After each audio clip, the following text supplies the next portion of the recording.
Let's look at an opening called the Deutz Gambit. It's a variation of the Italian game, and I faced it for the first time in a recent Blitz game. So I was black. We played the Giuoco Piano. My opponent castled.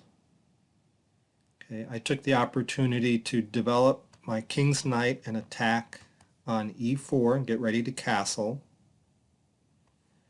And then my opponent surprised me with d4, okay, which I hadn't faced before.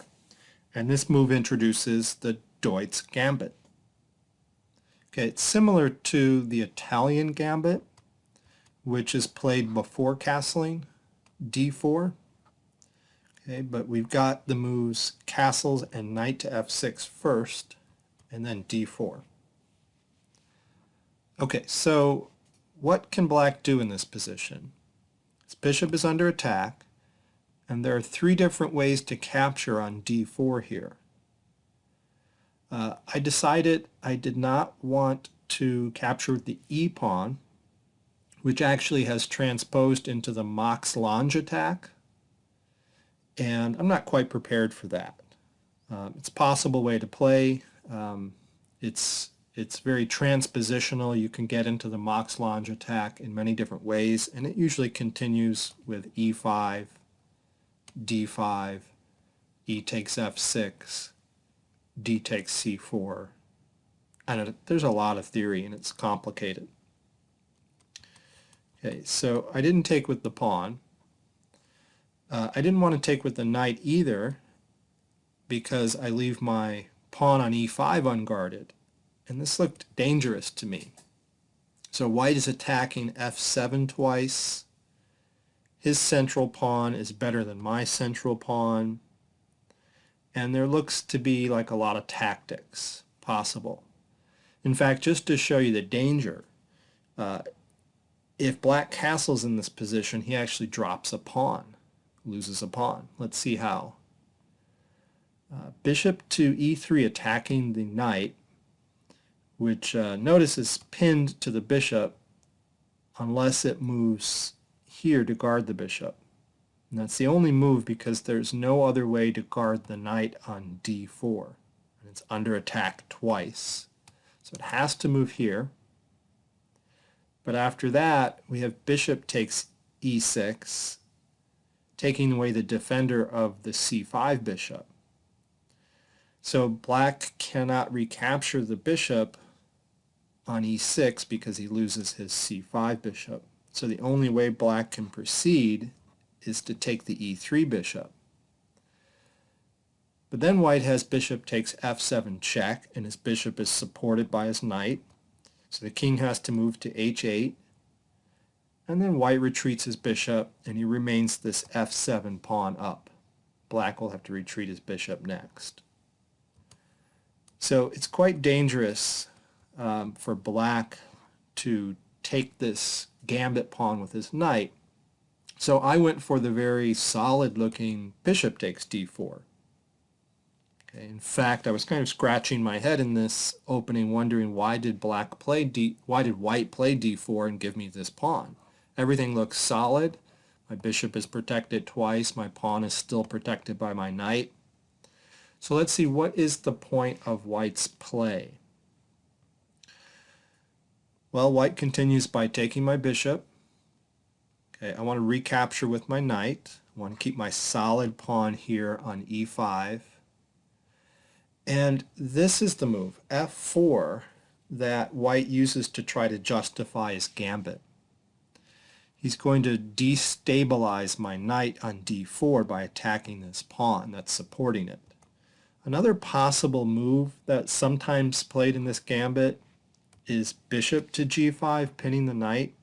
Maybe playing f4 later, but that doesn't look good to me because of the response h6, and either white is going to trade his bishop off or he's going to retreat it, but then g5 looks perfectly good for black. Okay, and black looks really good in this opening. So my opponent played f4, which is the most often played move in this position. And I decided I need to hold a strong point at e5. So I played d6, which is also the main line in this Deutz Gambit. Okay, and my opponent captured on e5. I recaptured. And so capturing here opens up the rook file and removed the pawn from f4, so the bishop diagonal is also open here. Okay, so white hopes to get some counterplay for his gambit pawn along this f file.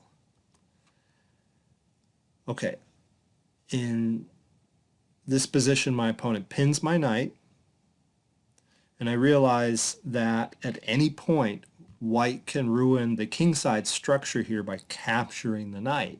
I have to recapture with the pawn because the rook is also hitting down that file. There's nothing to do about that. So what black is probably going to do in this position is castle queenside, and hope if white does take on f6, then he gets some good play down the g file here. Okay, it might also be possible for black not to castle at all in certain situations and to keep his king in the center if white takes on f6, maybe even put his king on e7 and play down the g file with one rook and put the other rook maybe on d8. But I think castling queenside is a good plan. Now I played bishop e6 in this position, and the engine I noticed didn't like that move. It prefers the move queen to e7, and it took me a while to understand this move queen to e7.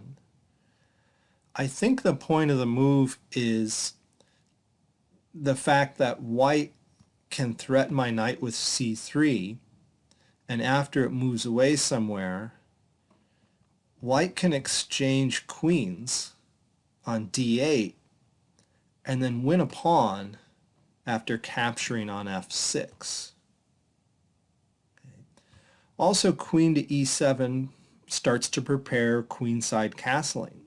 So one plan after queen to e7 is to put the bishop on d7 and then to castle queenside. Okay, but I don't think there's too much wrong with bishop e6. Maybe I can play queen to e7 next move. Okay, I'm threatening his bishop, and I was hoping for him to capture it so I can recapture with this knight, hit his bishop, maybe trade queens, stay a pawn up. Looked pretty good to me. In fact, if he trades here,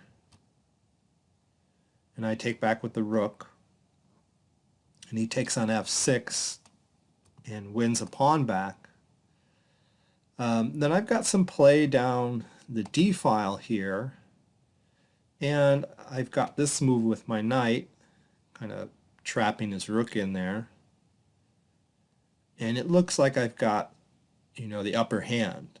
Pawns are even in this position, but I've got the slight initiative. Okay, my rook is more active here than his rook stuck in the corner. Okay, so I was okay after bishop d6 if white wanted to trade bishops, but instead he played, again, the most common move. We're kind of going down the main line of this Deutz Gambit. He played knight a3. It's a good move. Sometimes you don't want to be the one to initiate the trade and lose a tempo. You want to develop your piece and protect your bishop here and get that rook opened up. Okay, looks good. All right, after knight a3 I make a big mistake. I kind of panic, and I do this sometimes. Sometimes a pin like this starts to annoy me, and so I try to break it, and I played h6. But I didn't realize the danger here in the move c3 coming and a trade of queens and losing a pawn on f6. I didn't really see that line. And that's what happens. My opponent trades on f6, plays c3, forcing my knight back. Okay, or I could trade bishops first, It's another possibility. But then my knight falls back. My opponent trades queens. And then he takes on f6. And in the last line where we saw white taking on f6 with his rook, black had the initiative, but here he doesn't, because white has this knight already developed and this rook is free to come out, and black doesn't have the move knight to f4 either. Okay. In fact, white can double up rooks and put pressure down the f file. So I don't think this was the way for me to play. I traded bishops. I played king to e7. My opponent doubled up, and now he has a strong advantage. Okay, my f7 pawn is weak, and this pawn can become weak, and I'm losing the game at this point. Okay, so again, I think the correct plan for this particular opening, the Deutz Gambit, is to maybe put these pieces on d7 and e7 and just castle long. Okay. And don't fear a capture here.